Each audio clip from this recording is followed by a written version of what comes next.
Davos నుంచి ఉత్తి చేతులతో తండ్రి కొడుకులు తిరిగి వస్తున్నారని, పబ్లిసిటీ కోసం దావోస్ పర్యటనను ఉపయోగించుకుంటున్నారంటూ వైఎస్ఆర్సీపీ నేత మాజీ మంత్రి గుడివాడ అమర్నాథ్ దుయ్యబట్టారు. గురువారం ఆయన మీడియా సమావేశంలో మాట్లాడుతూ, రాజకీయ ప్రసంగాలు, విమర్శలు తప్పితే సాధించింది ఏమీ లేదని, లోకేష్ భజనతో దావోస్ ముగిసిందన్నారు.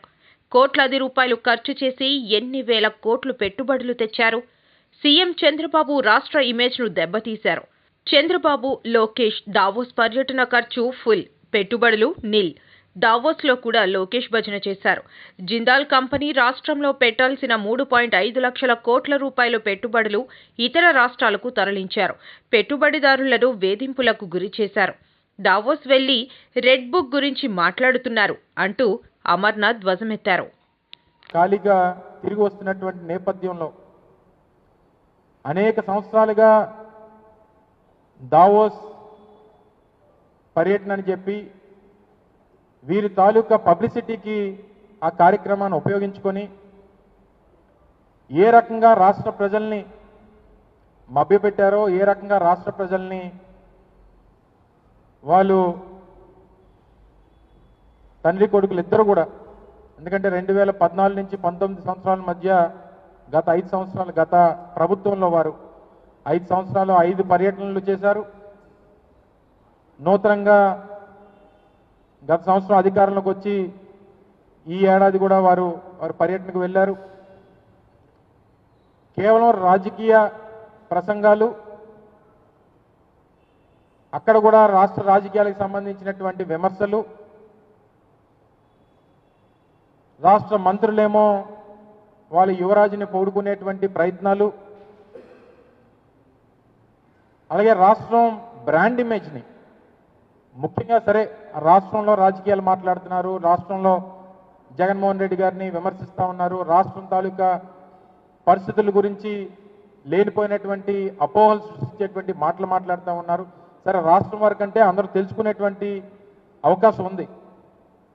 కానీ ప్రపంచ వేదికల మీద మీరు వెళ్ళిన దేనికి, మీరు ఇన్ని కోట్లు ఖర్చు పెట్టిన దేనికి, మీరు ఎంత హడావిడి చేసిన దేనికి, దాదాపు 15-20 కోట్ల రూపాయలు ఖర్చు పెట్టి మీరు వెళ్ళి రాష్ట్రం తాలూకా బ్రాండ్ ఇమేజ్ని పెంపొందించాల్సింది పోయి రాష్ట్రం తాలూకా అవకాశాలని, వనరుల్ని షోకేస్ చేయాల్సింది పోయి అక్కడ కూడా మీరు వెళ్ళి బ్రాండ్ ఇమేజ్ని దెబ్బతీసేటువంటి ప్రయత్నం చేయడం అనేటువంటిది వైఎస్ఆర్ కాంగ్రెస్ పార్టీ తీవ్రంగా ఖండిస్తూ ఉంది. ఒక రాష్ట్రానికి పెట్టుబడి రావాలన్నా రాష్ట్రంలో ఉన్నటువంటి వనరుల్ని ప్రపంచ దేశాలకు కానీ లేదా పారిశ్రామికవేత్తలకు కానీ మీరు ప్రొజెక్ట్ చేసుకొని రానున్నటువంటి కాలంలో వారి పెట్టుబడులు రాష్ట్రంలో పెట్టేటువంటి దానికి ప్రయత్నం చేయాలి. కానీ రాష్ట్రం సంబంధించి ఏదో అన్యాయం జరిగిపోయింది, రాష్ట్రం పూర్తిగా డ్యామేజ్ అయిపోయి ఉంది, మా రాష్ట్రం చాలా పేద రాష్ట్రం అనేటువంటి ఒక రాంగ్ ఇంటర్ప్రిటేషన్ని రాష్ట్రం గురించి స్వయంగా ముఖ్యమంత్రి గారు ఇవ్వడం అనేటువంటిది చాలా శోచనీయం. సరే, చాలామంది పారిశ్రామికవేత్తలను కలిశారు, చాలా కంపెనీలతో చర్చలు జరిపారు. చివరికి మీరు 4 రోజుల్లో సాధించింది, మీరు ఖర్చు పెట్టినటువంటి ఖర్చు, మీ తాలూకా పర్యటన, మీ తాలూకా పబ్లిసిటీ స్టంట్స్, ఇవన్నీ దేనికి మిగిలాయనంటే ఉత్త చేతులతో ఖాళీగా తిరిగి రాష్ట్రానికి రావడానికి ఉపయోగపడాయనేటువంటిది కనబడతా ఉంది.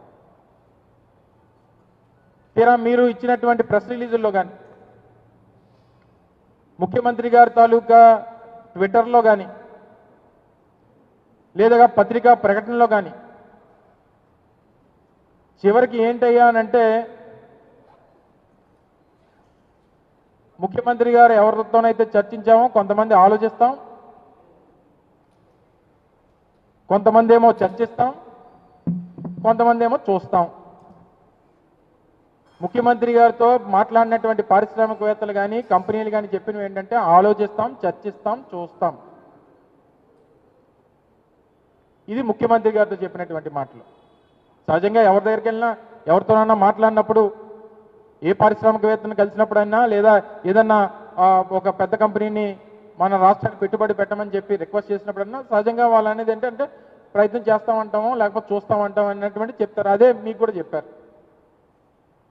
మీరు సాధించింది ఏం లేదు. తీరా మీరు మీ తాలూకా యువరాజు అక్కడ కూడా వెళ్ళి ఆయన ముఖ్యమంత్రి అయిపోవాలి, ప్రధానమంత్రి అయిపోవాలి, ఉప ముఖ్యమంత్రి అయిపోవాలి, అక్కడ కూడా అవే ప్రసంగాలు. దావోస్ వేదిక మీద కూడా సహచార మంత్రులేమో యువరాజు గారి గురించే వారి తాలూకు మాటలు.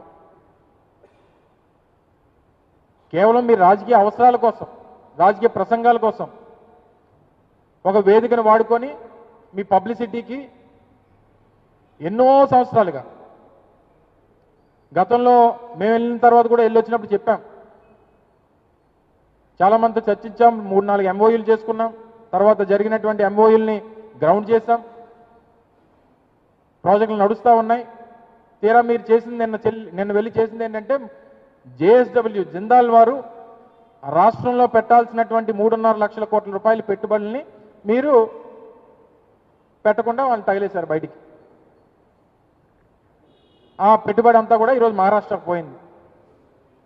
లేనిపోయినటువంటి తప్పుడు ప్రచారం మా మీద చేసి, మా ప్రభుత్వం మీద ఆరోపణ చేసి ఈరోజు 3.5 లక్షల కోట్ల రూపాయలు రాష్ట్రానికి రావాల్సినటువంటి పెట్టుబడుల్ని మీరు తరిమేశారు మొన్న జరిగినటువంటి సదస్సుల ద్వారా.